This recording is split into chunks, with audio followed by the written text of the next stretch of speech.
Hello everyone, I've been a painting contractor for 25 years and the goal of this channel is to help make painting at home simple. For all of you do-it-yourselfers out there looking for professional results and wanting to save some money. So thanks for watching and please like and subscribe. We want to help as many people as we can. Thanks again. Okay, what I want you to do is come get a close-up of how much I have on my finger of the spackle, and just follow me along here as I fill these holes. What we don't want to do is this. We don't want to fill it like that because when it dries, it'll sink in and you'll see the hole. So we want to give it just enough to cover it and stay high above it. And just follow me down here, and we'll come down this way.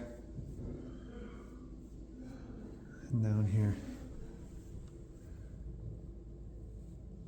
and let's get back up here and we'll just get one more visual. This is how it should look, just like that.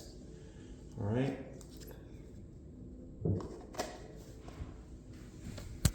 rolling.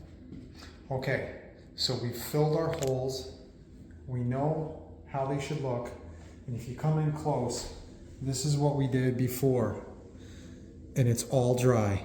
All the holes, and we have our piece of sandpaper. What I like to do is I take a full sheet and I rip it in half, and then I fold it into thirds with our 150 grit paper.